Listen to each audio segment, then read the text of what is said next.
আসতে পারি? জি আসুন।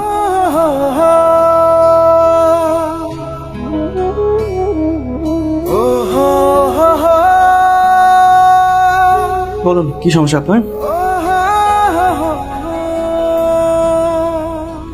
ঠিক কালকে আমার আপনার সাথে বিয়ে হওয়ার কথা ছিল, আপনি আমাকে মিথ্যা বললেন কেন? আপনার সাথে কথা বলতে ইচ্ছে হচ্ছিল, তাই একটা অজুহাত বানিয়ে নিলাম আর কি। আর আমি যে বিয়ে থেকে পালিয়েছি, আপনার আমার উপর রাগ হয়নি? রাগ কেন হবে? আপনার বিয়ে করতে ইচ্ছে হচ্ছিল না, সাহস করে পালিয়ে গেছেন, এটাই তো ভালো। উল্টা নিজের ইচ্ছার বিরুদ্ধে বিয়ে হলে সেটা খারাপ হতো। আর 3বার যে আপনি বিয়ে থেকে পালিয়েছেন, এটাও মিথ্যে কথা। জি, আপনি আমার লাইফের একমাত্র মেয়ে যার সাথে আমার বিয়ে হওয়ার কথা ছিল। আসলে আমার মা একটু অন্যরকম, একটু পাগল পাগল আর কি। কখন যে কি করে বসে কিছু বুঝে উঠতে পারিনি। আমাকে কিছু জানায় আমাকে জানেন, কিন্তু আমার বিয়েটা ঠিক করে ফেলেছে।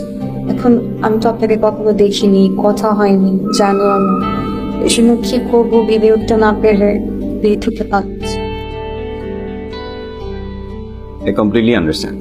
চেনেন না জানেন না, যাকে তাকে বিয়ে করা যায় নাকি? সেটাই। আচ্ছা আজকে আসি। আবার আসবেন কিন্তু, মানে এমনি এমনি না, অসুস্থ হলে তবেই আসবে। আপনাকে ডিসকাউন্ট দেবো আমি। হাজার হোক, এই হলেও হতে পারতেন আমার একমাত্র বিবাহিত বউ। আজকে আসি।